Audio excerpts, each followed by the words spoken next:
본 방송에서 제공하는 투자 정보는 투자 판단에 대한 조언입니다. 방송에서 제공하는 주식의 가치, 가격 상승 및 하락에 대해서는 방송사에서 보장하지 않습니다.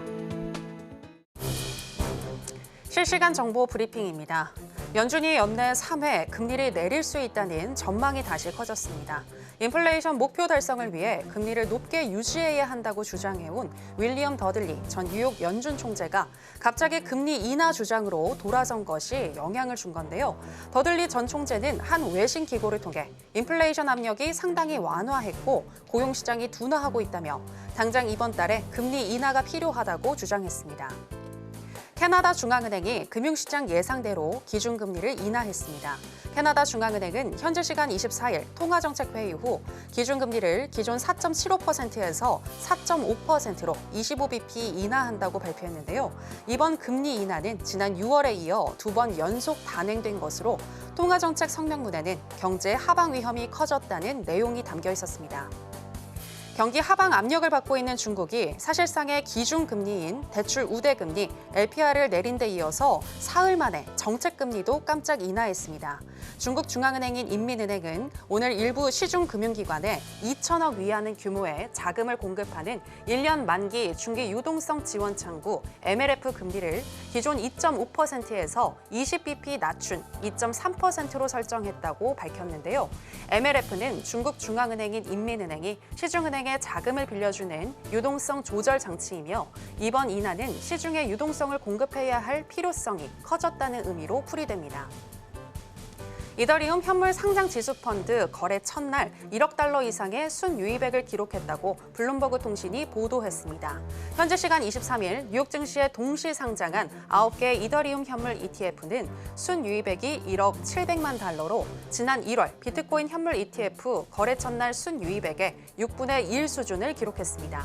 파이낸셜 타임즈는 비트코인 현물 ETF만큼 순유입액 규모가 크지는 않지만 기대에 부합한 대비라는 평가를 내놨습니다.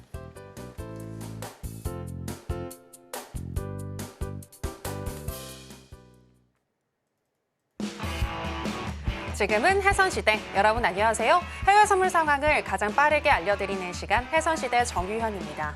어제 미국 시장은 나스닥이 3% 넘게 하락하는 등 기술주가 하락을 주도하면서 주요 3대 지수 모두 파란불을 켜면서 마감했습니다.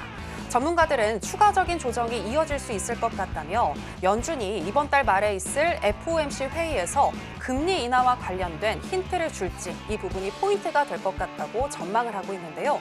그런 가운데 미국 경기를 또 가늠해 볼 수 있는 2분기 GDP와 신규 실업수당 청구 건수가 1시간 반 전쯤에 발표가 됐습니다.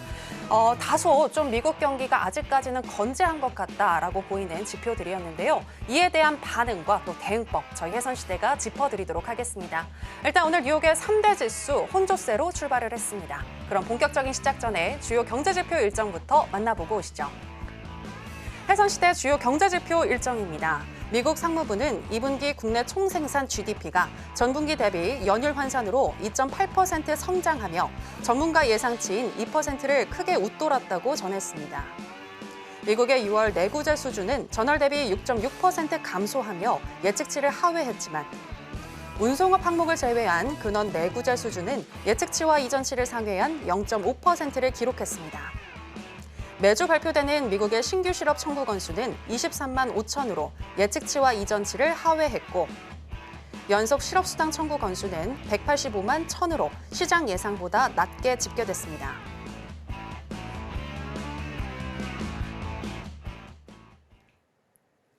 네, 주요 경제지표 일정 만나보고 오셨고요. 오늘 목요일은 또 어떤 마스터와 함께하는지 먼저 화면으로 보시겠습니다.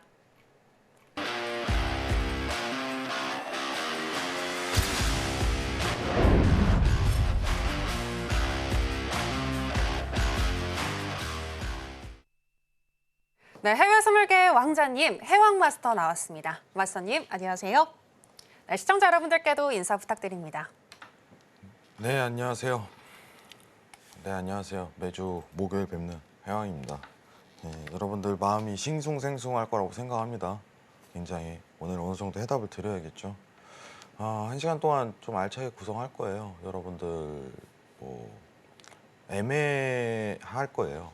애매모호하다 지금 이런 말이 제일 맞을 것 같은데 그 부분에서 오늘 좀 팍팍 긁어드릴게요. 네, 1시간 동안 집중해 봅시다. 잘 부탁드립니다.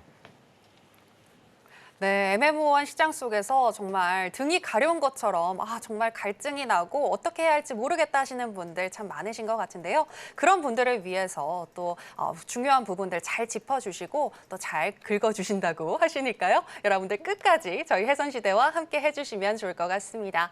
자, 그리고 지금 하단에 나가고 있는 내용 또 해영 마스터님과 함께 하실 수 있는 방법이니까요. 이 부분도 참고를 해주시길 바라면서 해선시대 본격적으로 시작해 보겠습니다. 먼저 미국 나스닥 선물의 현재 시세와 더불어서 이슈 체크해 보겠습니다.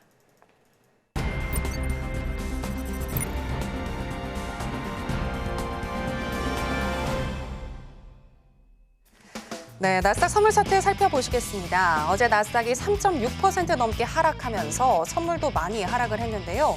오늘도 9시 30분경 GDP와 신규 실업수당 청구 건수 발표 이후에 19,080포인트까지 길게 또 꼬리를 달면서 내려가기도 했습니다. 하지만 그 이후에는 개장 전까지 우상향하는 흐름을 이어갔는데요. 10시 20분경 19,244포인트까지 올라오기도 했습니다. 하지만 개장 이후에 또 가파르게 흘러내리면서 현재 시점에서는 0.61% 정도 하락한 19,082선 지나가고 있습니다. 자, 그러면 나스닥과 관련한 이슈도 체크해 보겠습니다. 네, 어제 뉴욕 채권 시장에서 미국 국채 금리의 방향이 극명하게 엇갈렸습니다. 2년물 국채 금리는 뚝 떨어진 반면 10년물 및 30년물 국채 금리는 높아진 건데요. 연준 정책에 민감하게 반응하는 단기물 금리 이 하락의 경우에는 해리스 부통령이 오차 범위이기는 하지만 트럼프 전 대통령보다 여론조사에서 지지율이 더 앞섰다는 소식이 나오면서 트럼프 트레이드가 되돌려졌고 또 윌리엄 더들리 전 뉴욕 총재의 발언으로 연내 3회 이상 금리를 인하할 확률이 높아진 점이 작용을 했다는 분석이 나왔습니다.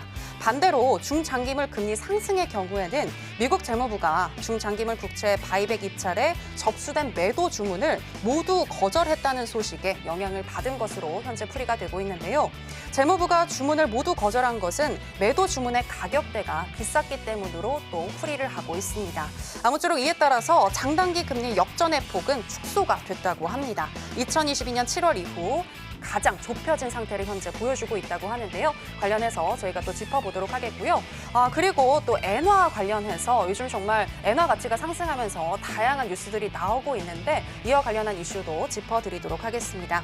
달러엔 환율이 급락세를 보이고 있습니다. 오늘 도쿄 환시에서 달러엔 환율은 한때 152엔대로 진입을 하기도 했는데요. 이 같은 현상에 대해서 현재 보시는 기사에서는 미국 연준이 올해 안에 기준금리를 최대 3회에 걸쳐 인하할 수도 있을 것이라는 관측이 나오고 있고 또 일본 중앙은행의 금리 인상 시기가 가까워지고 있다는 관측이 확산을 하면서 엔화를 매수하는 움직임이 현재 확대되고 있다고 합니다. 그리고 일본은행이 다음 주 통화정책회의에서 꼭 기준금리를 인상하지 않더라도 일본 국채 매수 물량을 감축하는 등 긴축 기조를 공식화할 것이라는 전망도 제기가 됐습니다. 이에 따라서 엔화 숏 포지션에 대한 청산 물량도 급증을 하면서 달러엔 환율이 하락하고 있다고 풀이하고 있는데요. 관련해서 이야기 또 나눠보겠습니다. 자, 일단은 나스닥 이야기를 좀 해볼까요? 이전에 이 장단기 금리 역전 현상에 대해서 마스터님이 설명을 해주신 것 같은데 장단기 금리 역전 현상은 경기 침체의 전조다라고 그때 풀이를 해주신 것 같거든요. 근데 이게 줄어들었다는 것은 호재인 거 아닌가요? 이제 정상적으로 가고 있다는 거죠. 사실상. 네, 네. 장기가 높아야 되고 단기가 낮아야 되는 게 맞는 거니까. 그렇죠. 네. 근데 너무 이거를 좀 심오하게 받아들일 필요는 없고 지금 그러니까 쉽게 생각을 해보세요. 네. 우리가 이제 10년물 있고 2년물 채권이 있어요. 제가 미국 정부입니다. 예. 앵커님한테 앵커님이 이제 제 채권을 매입을 하겠죠. 네. 그럼 기간이 길수록 이자율이 높아지는 게 정상이잖아요. 네. 그죠. 채권의 구조는 조금 특이해요. 일반 우리가 돈 빌려주고 받는 개념보다는 그 만기가 됐을 때 확정 이자율 받는 게 정해져 있어요. 고정적으로 아예 그 받는 금액이. 예. 그렇기 때문에 채권 금액과 채권 금리가 반비례한다는 이게 형성이 되는 거죠. 네. 예, 이거는 조금 여러분들이 생각을 해보시면 이해하실 것 같은데, 근데 우리가 이제 몇 년 됐어요.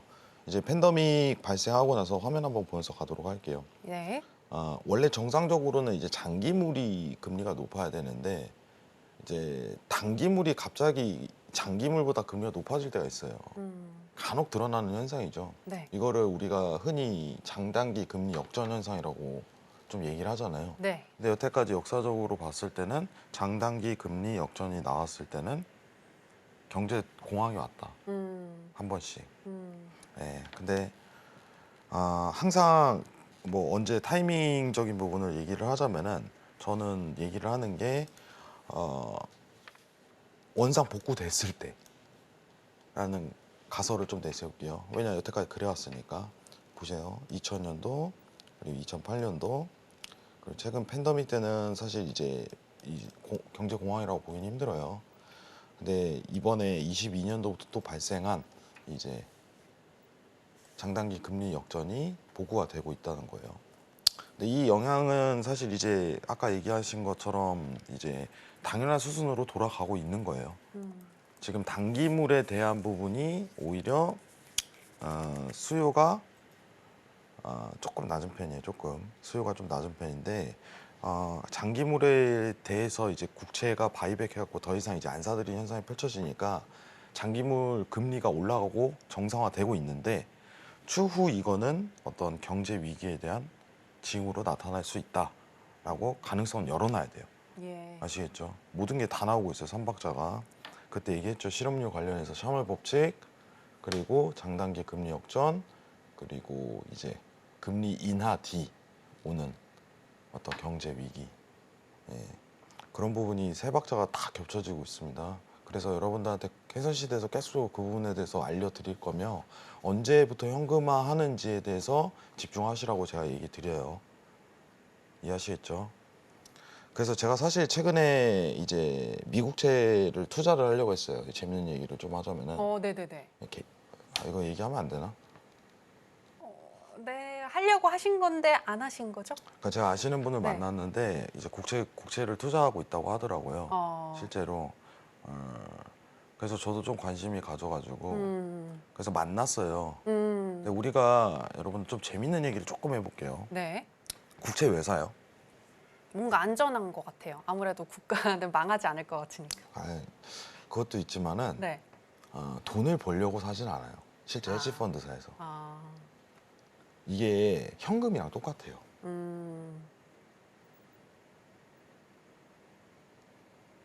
여러분 조금 특이하죠. 근데 이제 우리 개인들은 좀 접하기가 힘들어요. 실제 이제 어떤 운용사라든가 헤지펀드사에서는 국채를 이렇게 사요. 한 100억 원어치 삽니다. 그러면요, 이거를 증빙을 해요. 실제로. 나 미국채 100억 원어치 있어. 근데 이거는 현금이랑 똑같이 취급을 해줘요. 그러니까 보증금 개념으로. 그럼 이거를 담보로 어떤 수익 계약을 해버려요. 되게 특이하죠.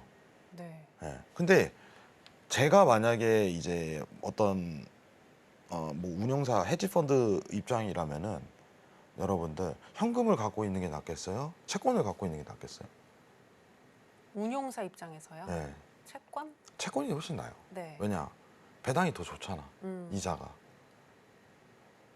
이해하시겠죠? 뭐 예적금 해봤자 3%, 4%, 3%도 안 돼요. 근데 이제 국채 같은 경우는 실제로 투자하게 되면 장기물 같은 경우 연 3%, 4%는 나와요.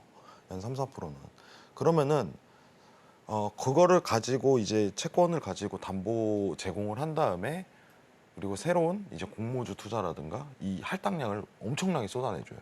국내에서는. 이런 성격도 굉장히 띕니다. 그러니까 참고하시라는 거예요, 여러분들한테. 이게 사실상 현금이다. 이런 개념으로 갖고 계시는 게 좋아요. 근데 저는 이제 국채 금리가 저는 이제 상단에 다 도달했다고 생각을 해요. 이제 장기물이든 단기물이든 이제 왜냐면 금리 인하가 들어가게 되면은 모든 국채에 대한 금리가 좀 하락세가 들어갈 가능성이 굉장히 높아요. 근데 하려고 했는데 실제 투자하지는 않았어요. 왜 그러냐? 환율 때문에. 환율 1,400원대잖아요. 네네. 그러면은 이거를 이제 달러로 바꿔서 이제 미국 쪽에 투자를 한다는 것 자체가 조금 무리선상이에요. 사실. 왜 나중에 1,100원대 저는 올 거라고 생각을 해요. 항상. 그 변동폭이 있으니까 레인지 구간이 있으니까 그때 이제 미국 주식 투자하는 것도 굉장히 나쁘지 않아요. 미국 쪽에 투자하는 것도. 그래서 만약에 지금 제가 개인적으로 좀 환율 관련해 갖고 이것도 노란톡방에서 제가 얘기 드릴 텐데 미국 쪽에 주식이든 뭐 이제 채권이든 투자를 하시는 분들은 이번에 현금화가 들어간다면은 웬만하면 원화로 다 바꿔놔야 돼요. 달러로 갖고 있으면 안 돼요. 예. 왜냐면은 이제 환율이 고점대잖아요. 네. 고점 인근이기 때문에 이런 부분도 판단을 해야 돼요. 여러분 어차피 다 이제 원화 쓰실 거잖아요. 최종적으로는 미국 가서 할 거 아니잖아요. 예, 그죠? 그래서 그런 부분도 좀 요새는 생각을 하게 되더라고요. 환율적인 부분도 좀 고려를 해야겠다. 그래서 여러분들한테 말씀드리는 거는 네. 뭐 국채 관련해서 투자는 나쁘지 않습니다. 근데 실제 미국채 관련해서. 네, 네. 근데 담보물 성격이 굉장히 강하기 때문에 우리 개인들은 투자하기가 힘들어요. 음. 뭐 선물 투자는 할 수 있겠죠. 선물은. 근데 좀 다소 좀 레버리지가 올라가니까 그런 부분은 좀 참고를 하시면 될 것 같고 예, 예. 뭐 얘기가 많이 새 나갔는데 뭐 크게 걱정할 건 없습니다. 지금은 아직까지는. 근데 아까 이거 말씀하신 자막이 좀 잘못 나가는데 네네네. 1,100원대 도달할 것이 아니에요. 지금.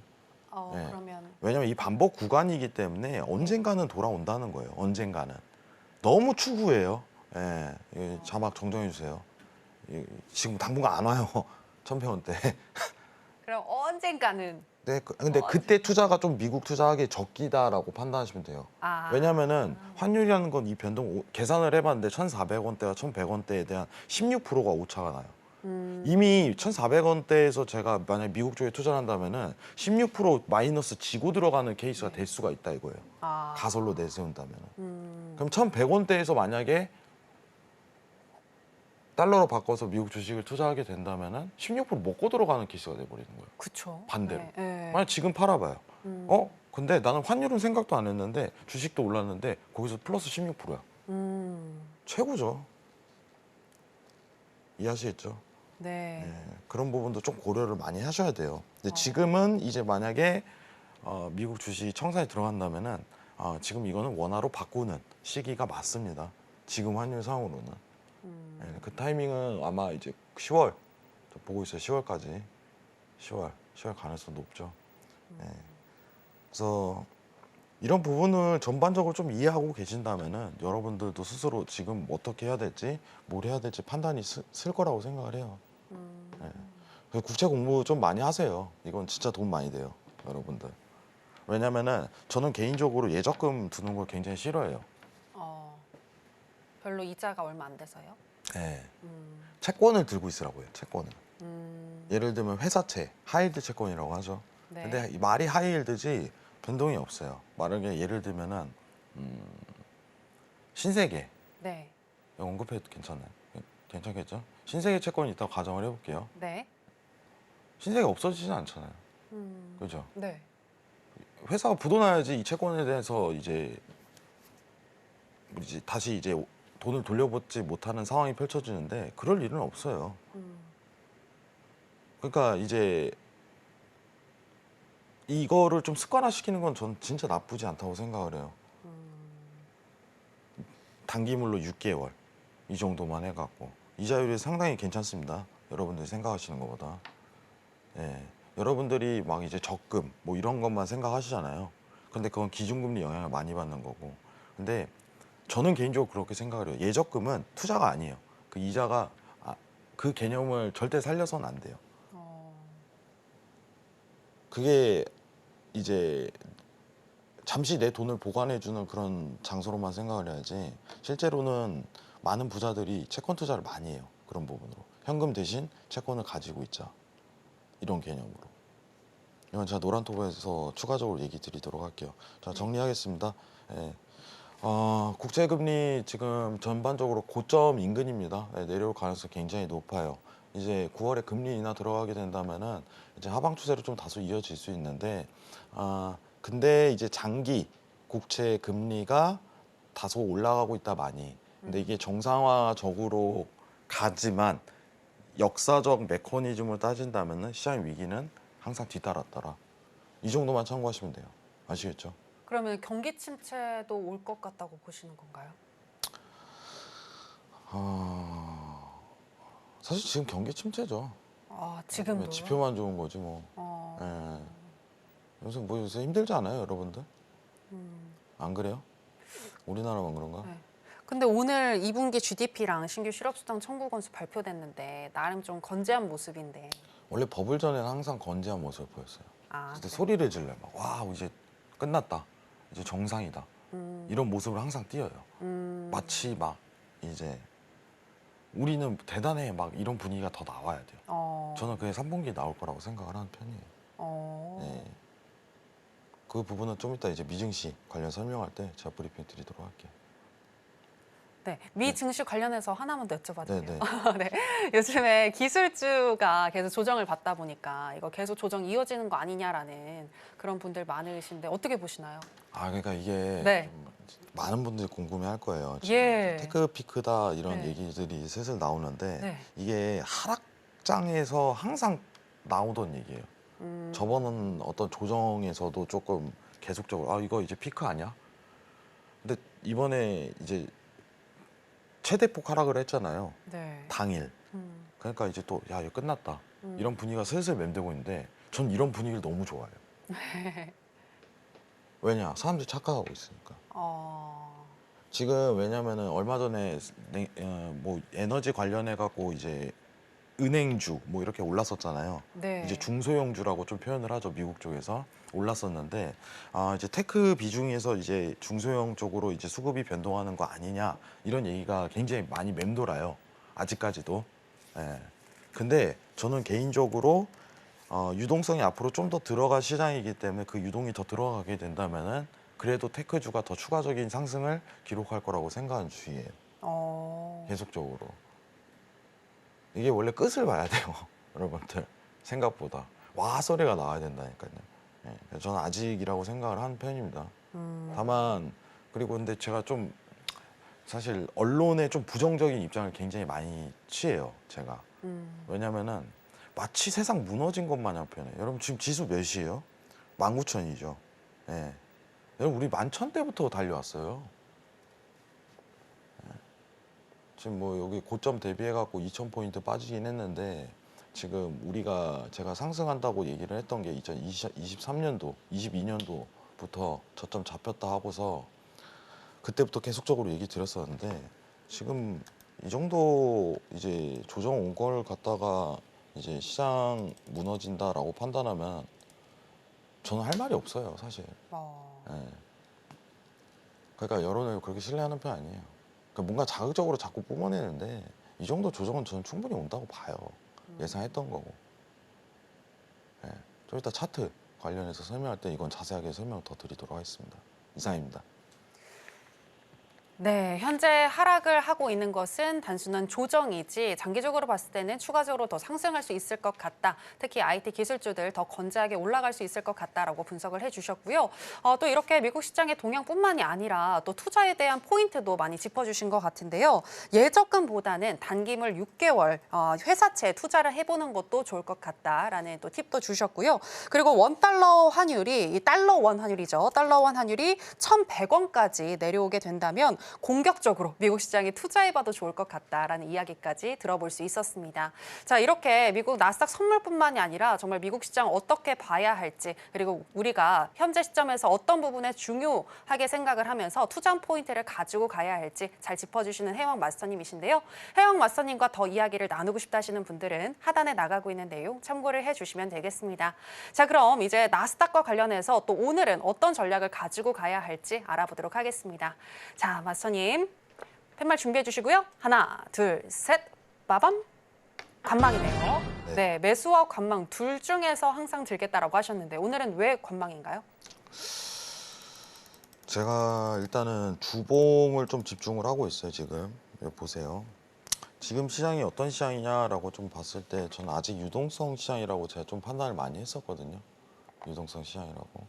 근데 최근에 사실 이제 만약에 지지를 받게 된다면은 가장 유력한 자리가 이제 주봉에 대한 위치값일 거다라고 제가 누누이 좀 언급을 드렸는데 그 위치가 이제 좀 도달을 했어요. 네, 보시죠. 이제 팬데믹장, 예, 그리고 최근 있었던 그죠? 최근 장에 대한 이제 영래포 자금 들어오는 장 이렇게 좀 판단한다면은 지금 위치값이 이제 어떤 저점을 형성하기 좀 굉장히 나쁘지 않은 구간으로 저는 판단을 해요. 일단은 이 부분은 꼭 참고를 하셔야 돼요. 그래서 다음 주 월요일, 화요일까지는 이 밑바닥을 조금 닦는 구간이 좀 나올 거예요. 저점을 좀 포인트를 네. 잡는 구간이 월요일, 화요일까지 어. 이 구간을 좀 흔들어야 돼요. 이 구간을. 그러니까 좀 흔히 말하는 좀 이제 좀 이런 표현보다는 개미털기 이런 분이 힘들게 해가지고. 좀 지치게끔 만드는 거죠. 네. 좀 그 구간이라고 저는 판단을 합니다. 그 이유는 아직 들어올 돈이 너무 많이 남아 있어요. 그리고 9월에 이제 기준금리 인하하잖아요. 예, 이제 기대 심리가 계속적으로 반영이 될 거예요, 시장에. 수급이 꺾일 만한 분위기는 아닙니다. 그래서 제가 사실 주변에 이제 관련 이제 항상 시장에 대한 메커니즘 확인하는 분들이 많아요. 네네. 그럼 다 똑같은 말을 해요. 어. 이유가 없다. 지금 하락에 대한 부분. 아. 그러니까 어떤 근거도 없고 이유도 없어요. 정치적인 부분도 영향을 받을 일이 없고 아예 좀 테크 관련해 갖고 뭐 이제 안 나오고 예를 들면 테슬라가 이번에 영업이익이 마이너스가 떴잖아요. 예. 그 정도 나오면 내가 이해를 해요. 아 이거 테크 AI 버블이었구나 그냥 의미 없네. 근데 그게 아니라 영업이익이 계속 확장이 돼요. 아직도 ING고 없어서 못 산대. 근데 그런 상황이 계속 되는 여건 내에서 과연 이게 이제 변곡에 대한 위치를 말할 수 있는 충분한 신호인가? 그리고 모든 지표가 아직은 이제 시장 위기론에 대한 부분을 이제 말하기는 애매모호하다라는 표현을 해요. 아까 전에 우리가 봤듯이 장단기 금리 역전도 어떻게 돼야 되냐면은 네. 이게 0 이상으로 복구가 들어간 다음에 제가 보고 있는 거는 0.5포인트예요. 0.5포인트 도달하면은 좀 힘들 거다. 이제 시장이. 근데 아직 시기가 좀 많이 남아 있어요. 좀 확대를 좀 해볼게요. 예. 이거 기억하세요, 여러분들. 예. 다시 올라가고 나서 항상 위기가 왔었습니다. 예, 좀 확대해갖고 지금 보도록 할게요. 자, 최근 5년치 보면은 지금 보시면은 이제 원상 복구로 들어가고 있잖아요. 네. 저는 이걸 0.5라고 보고 있어요. 이때부터 좀 위기가 올 가능성이 굉장히 높다. 그죠?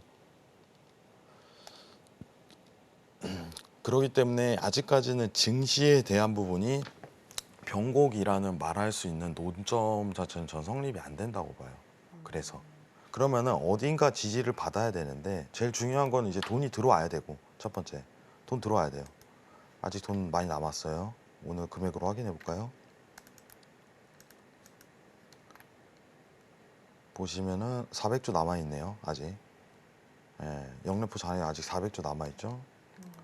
이건 아직 더 들어올 수 있다는 가정이 열리는 거예요. 원래 영래포 잔액에 돈이 있으면 안 돼요. 이건 다 빠져나와야 되는 돈입니다. 그럼 이 돈이 다 어디 가냐? 제가 그때 얘기했죠. 머니마켓 펀드 시장으로 들어가게 될 거라고. 그죠? 그러면은 시장의 유동성은 아직 살아날 수 있는 근거 베이스는 아직 있다는 거예요. 그러면은 시장 이론에서 이 지지에 대한 부분이 어딘가는 부딪히고서 다시 재상승에 대한 구조화는 충분히 가능성이 있다라고 판단하시는 게 좋아요. 근데 그게 기준선 위치값이라고 보고 있습니다. 기준선 위치값. 그럼 좀 더 디테일하게 차트로 들어가 보도록 하겠습니다. 저희가 이제 주식 하시는 분들 그리고 선물하시는 분들 봐야 되니까. 자, 자 60분 봉을 좀 넘어가 보도록 할게요. 제가 지난 시간에 이 얘기를 했어요. 지난주. 자, 여기서 만약에 이 지난주 제가 목요일 왔을 때 여기였죠. 이 지지를 받게 되고 그 다음에 이 지지를 받게 되고 기준선 60분 봉상 기준선과 전환선이 우상향 모멘텀으로 가게 된다면 매수를 보셔도 됩니다. 근데 이게 만약 부러진다면 19,000까지는 떨어질 겁니다 라고 얘기를 했어요. 근데 지금 위치값이에요 그게. 근데 제가 왜 하락에 대한 부분을 조금 피하냐. 왜냐면은 손실이 극한으로 나올 수 있거든요. 매도를 포커스를 잡아버리면. 왜냐면 여태까지 그래왔으니까. 자, 시장 이론 보면은 2년 보세요. 2년 동안, 1년 반 동안 시장 계속 상승했죠. 네. 여기서 매수 보신 분들은 성공했겠죠. 살아남았겠죠. 근데 매수 매도를 반복해서 보신 분보다 매수만 고집해서 보신 분들이 오히려 수익이 극대화됐을 거라고 저는 판단을 해요. 근데 그게 아직도 ING잖아요. 예. 그래서 이번 주에 제가 이제 사무실에서 이 얘기를 했었어요. 이번 주 시장 조정 좀 세게 오겠다. 가능성이 있겠네. 근데 매도는 보진 않아요. 기다리자. 다시 매수 구간이 이제 좋은 구간이 올 거다. 이런 판단을 했거든요. 근데 이제 그 구간이 오게 되면 어떠한 판단을 해야 되냐면, 자, 분명히 여기서 다시 한번 이제 19,000 내에 지지가 부딪히고 나서 이 모멘텀이 또 한 번 올라갈 거예요. 그때가 이제 다시 추가적인 주식 매집 구조 가지는 시기예요. 예. 여기는 좀 수익률이 나쁘지 않게는 좀 나올 수 있어요. 자, 제가 근데 시청자분한테 딱 얘기 드리도록 하겠습니다. 이게 성지순례가 될 수 있어요. 정말로. 네네. 진짜 10월까지예요. 여러분들. 제가 분명히 얘기 드릴게요. 진짜 10월까지예요. 그 이상은 저는 가지고 가는 거는 아직은 굉장히 위험하다고 보고 있어요.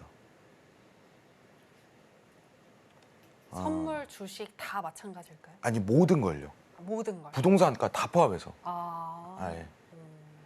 아예 그러니까 시장이 유동성이 탁 막히는 순간은 네. 어떻게 되냐면은 사람으로 따지면은요, 이 심장으로 가는 어떤 이 혈류가 들어가는 피를 차단시키는 거랑 똑같은 거예요.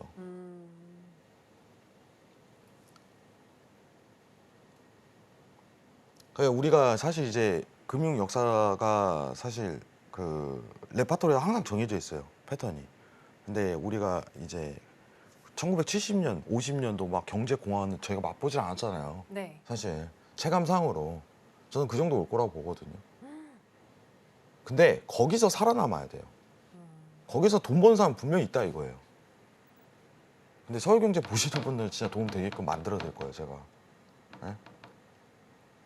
10월까지예요. 10월까지. 그래서 아직은 시장 상승에 대한 분위기가 충분히 여유가 있다라는 저는 판단을 드리고 싶고, 그게 기준선과 전환선이 우상의 모멘텀 60분 보고 나온다면은 그게 시작이 전초전일 것이다. 이렇게 판단 드리는 겁니다. 그래서 지금 오늘 장은 보시면은 계속 하락으로 내려가잖아요. 그죠? 트레이딩도 하면 안 돼요. 그냥 이거 과연 밑바닥 닦는 구간인지 한번 체크만 해야겠다.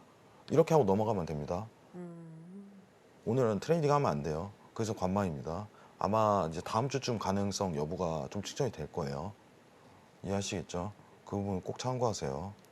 네. 많이 올라왔어요, 미증시 여러분들. 미증시 많이 올라왔어요, 솔직히. 진짜 많이 올라왔어요. 근데 아직은 힘이 남아 있을 겁니다. 이미. 제가 왜냐면은 제 노란톡방에 계신 분들은 좀 단타 치시는 분들은 없어요, 사실.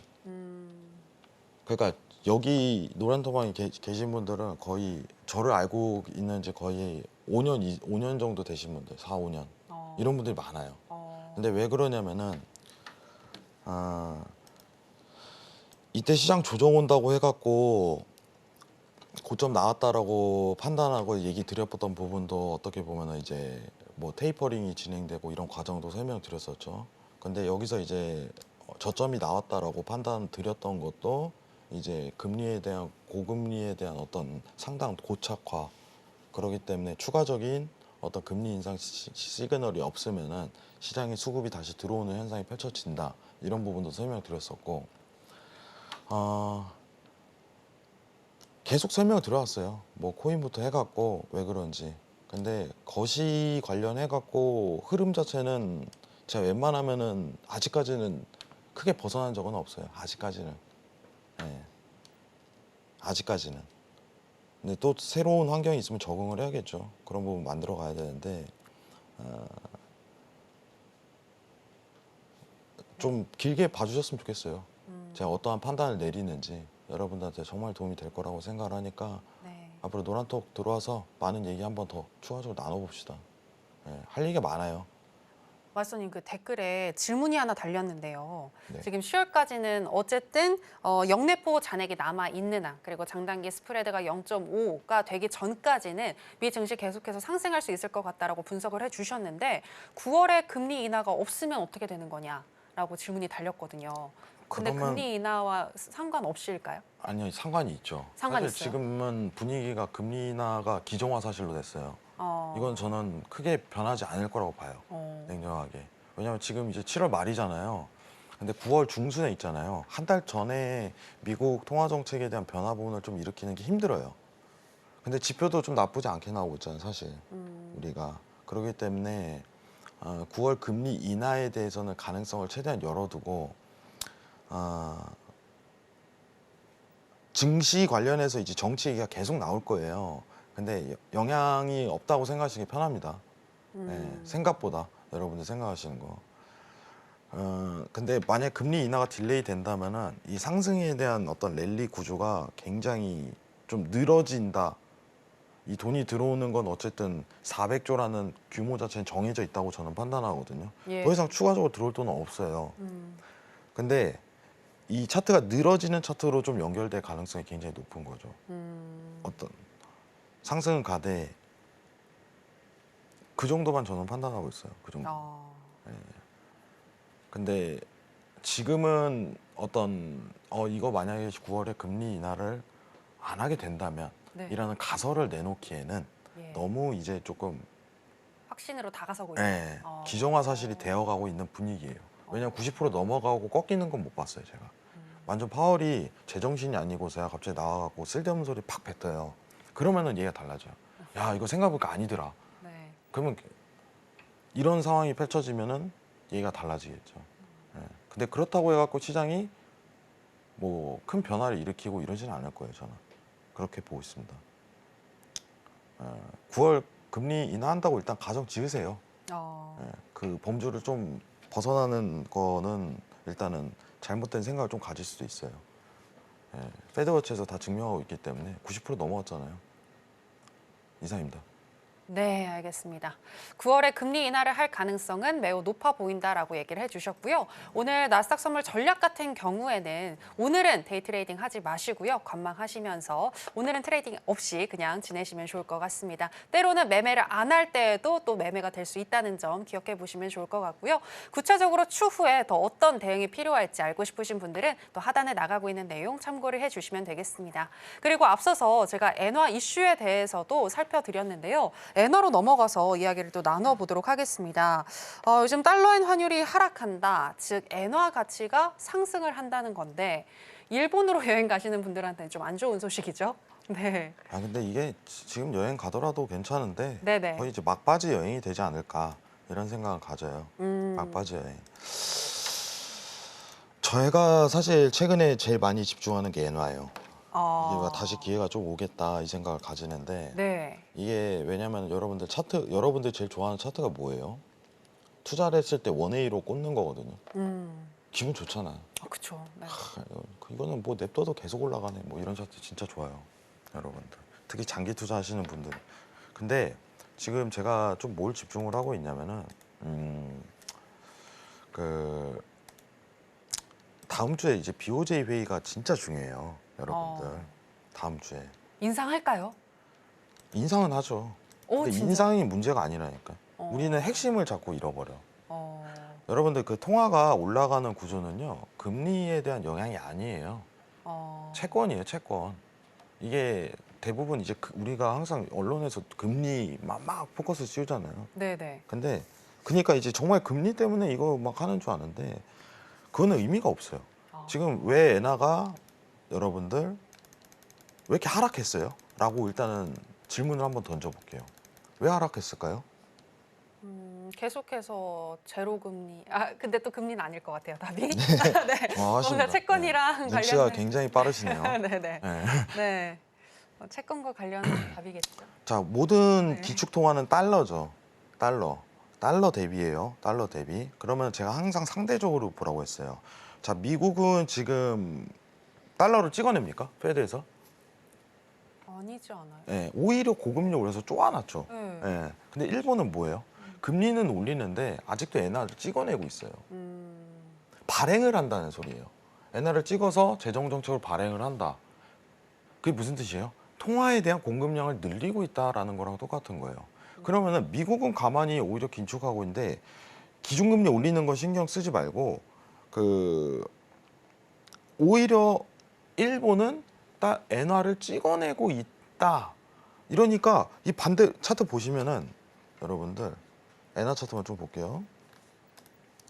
자, 혼자 반대로 가는 거예요. 혼자 반대로. 2년 동안 계속 하락했던 이유가 뭐냐면은 전 세계가 다 긴축한다고 그러는데 네. 얘네는 그냥 계속 찍어내. 근데 왜 이게 가능할까요?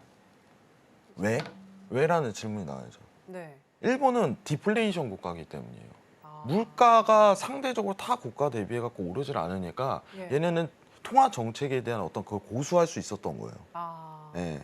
근데 통화는 영향을 받죠. 근데 다음 주에 이게 확정이 돼요. 아. 변곡이 나올지 안 나올지. 왜 그런지 한번 얘기를 드리도록 할게요. 네. 자, 뉴스 한번 보면서 좀 얘기를 해보겠습니다. 자, 화면 잠깐 내리도록 할게요.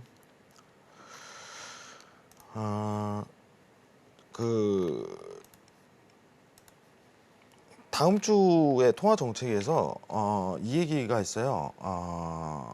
테이퍼링 규모 경계. 자, 테이퍼링 뭐예요? 여러분들 채권 매입 축소입니다. 네. 그럼 엔화를 앞으로 어떤 식으로 할지. 그럼 제가 원하는 코스는 뭐냐면 엔화에 대한 상승을 딱 찍는다. 그럼 이거 6개월 동안 상승 가버려요. 최소. 그 시그널 스케줄이 다 정해져 있어요. 만약에 예를 들면은 설명할게요. 우리 BOJ는 내년 6월까지 채권 매입을 0으로 만들 거야. 이러면요 내년 6월까지 상승해요. 딱 스케줄대로 가요. 아예. 왜냐 그때까지 이제 기대 심리 반영이 되거든요. 실제 실행을요 6월부터 시작해요. 좀 정정하겠습니다. 발표를 하게 되면 어떤 식으로 하냐면 예. 우리 BOJ는 내년 6월부터 테이퍼링을 시작할 거야. 근데 이거를 점차 줄여서 앞으로는 0으로 만들 거야. 이런 식으로 발표가 나오면 완전 땡큐. 이거는. 그럼 6월까지 상승한다. 네, 그때까지 딱 상승하는 거예요. 실제로 테이퍼링. 시작하면은 오히려 반대로. 어. 왜냐면 기대 심리가 다 반영되기 때문에. 아. 예시를 보여드릴게요. 예. 이게 2016년도 20이에요. 이때 막 이 얘기를 했어요. 테이퍼링 하냐 마냐. 네. 22에서. 근데 22가 딱 발표를 해요. 우리 할 거야. 1년 뒤에. 그러고 차트 어떻게 되는지 설명을 드릴게요. 그러고 그 당국 통화가 이런 원웨이장을 그렸어요. 1년 동안. 제가 이 레코드를 다 기억을 해요. 왜냐면 이때 트레이딩을 했으니까. 실제 발표는요. 2017년도 3월에 발표를 했어요. 얘네가. 우리 22 테이퍼링 할 거야. 언제부터? 2018년도부터 시작할 거야. 테이퍼링을.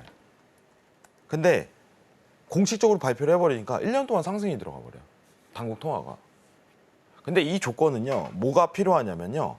앞으로 우리는 채권 발행량을 0으로 만들 거야.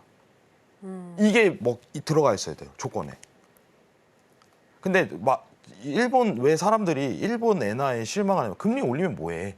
저번에 YCC 철폐한다고 얘기해놓고 뻘짓거리 하고 있어. 다른 짓거리로 돌리는 거예요. 말장난이에요. 사람들은 그거 안 낚여요. 어차피 그냥 채권 발행하는 거잖아. 이렇게 받아들여요. 네. 통화는. 근데 우리가 통화를 투자하기 위해서는 이 채권 매입 규모를 0으로 만들 거야. 이런 확정적인 멘트가 필요해요. 그럼 이거 상방 슈팅으로 나와버려요. 근데 이게 멈추질 않아요. 상방 슈팅이. 그러면은 우리가 투자할 수 있는 거는 ETF 상품이 있겠죠. 네. 최적화예요. 완전히 그거 딱 나와버리는 순간 탁 찍고 그냥 냅두기만 하면 돼요. 근데 그 발표가 있어야 된다 이거예요. 가정이. 왜냐? BOJ 얘들을 신뢰하지 않아요. 제가. 말 바꿔요. 어, 말장난이에요, 말장난. 그러니까 나오고 판단해야 돼요. 그 최근에 계속해서 뭐 금리 인상할 거야, 뭐 할 거야 해갖고 총재가 나와갖고 얘기하는데 별로 신뢰가 안 가는 이유는 뭐야? 결국 안 하잖아. 결국 철폐한다고 해놓고 딴짓거리 하잖아. 이게 반복돼서예요. 그러니까 엔화가 계속 떨어지는 거예요. 결국 본질적인 엔화를 찍어내는 BOJ가 그런 행동을 전격적으로 발표해야지 엔화 상승이 뒤따라가는 거예요. 이해하시겠죠? 일본 되게 특이합니다. 일본은. 그런 부분 좀 판단을 여러분들 스스로 해주셨으면 좋겠고, 어차피 다음 주 결과 나오면은 제가 이 자리에서 같이 브리핑 할 거예요. 네네. 네, 이런 부분 보고 판단을 하자고요. 근데 지금 만약에 그 발표가 뜬다면 엔화 차트가 앞으로 진짜 이쁠 거예요. 아, 이제 시작하기. 네. 그러니까 왜 미증시 보시면 답답하잖아요. 아, 저때 살 걸. 안 그래요? 그 얘기 나오잖아요, 여러분들. 다 읽어요, 여러분들 시청자 마음. 예. 저한테 그랬으니까. 아, 살 걸 막. 아, 비트코인 사놓을 걸. 내가 지금 이러고 있지는 않을 텐데. 네. 맨날 이런 상상하잖아요. 예.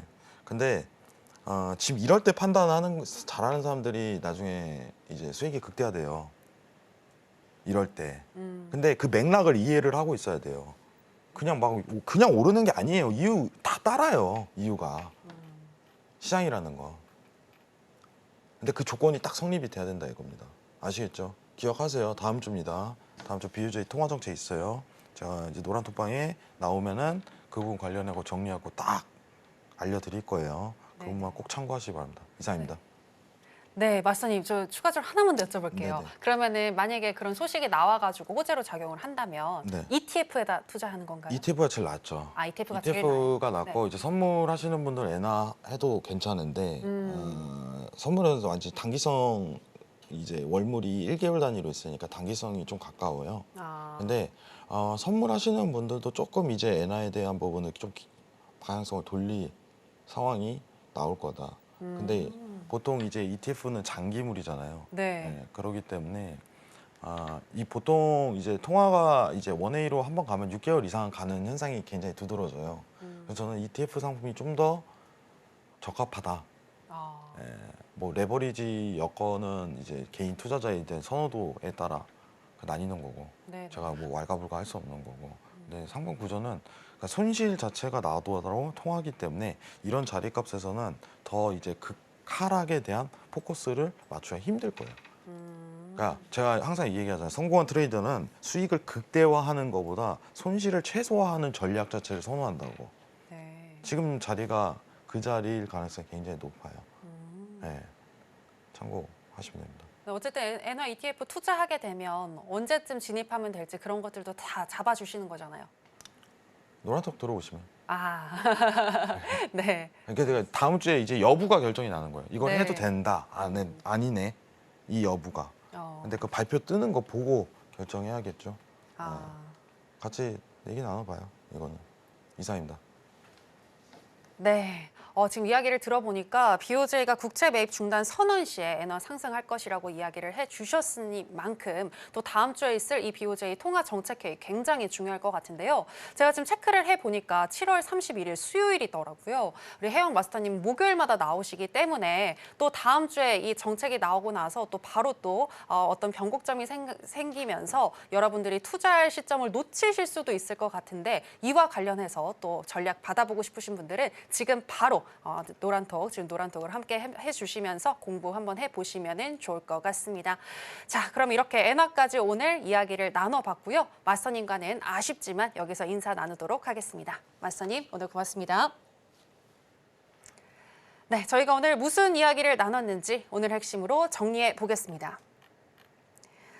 네, 먼저 거시경제를 살펴주셨습니다. 영내포 자금이 0이 될 때까지 시장은 유동성으로 상승할 것이다 라고 분석을 해주셨고요. 다만 장단기 금리차가 정상화를 향해 가는 과정 중이기 때문에 금리 스프레드가 0.5%에 도달을 하게 되면 경제 위기가 닥칠 가능성이 높다라고 보셨습니다. 그리고 10월까지는 현금화 완료하자라고 전략 주셨습니다. 나스닥 전략도 또 짚어주셨는데요. 최근 하락은 추세 전환이 아니라 조정 국면이라고 보셨습니다. 다음 다음 주 화요일까지 저점을 다지고 상승할 가능성이 높으니 오늘은 관망해보자라고 얘기해 주셨습니다. 그리고 9월 기준금리 인하 기대감에 수급은 계속해서 들어올 테니 19,000포인트 지지 확인 후에 대응하자라고 말씀해 주셨습니다. 또 엔화도 짚어주셨는데요. 엔화의 진정한 상승은 일본은행이 국채 매입을 중단 선언할 때 나올 것이라며 다음 주 BOJ 통화정책회의 주목해보자고 얘기해 주셨습니다. 네, 오늘의 핵심 살펴보고 오셨고요. 저희가 방송에서 전해드리는 내용은 투자 판단에 대한 조언일 뿐 해당 상품의 가치나 수익률을 보장하진 않습니다. 그리고 서울경제TV와 해전시대는 자본시장 통합법을 준수하고 있습니다. 1:1 투자 상담, 유사 수신 행위 등 모든 불법 사항을 엄중히 금지하고 있으니 이 부분 유의해 주시기 바랍니다. 저희가 준비한 내용은 여기까지입니다. 함께해 주신 여러분 고맙습니다.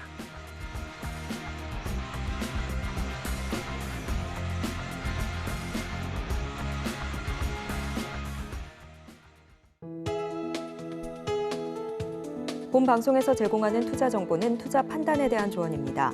방송에서 제공하는 주식의 가치, 가격 상승 및 하락에 대해서는 방송사에서 보장하지 않습니다.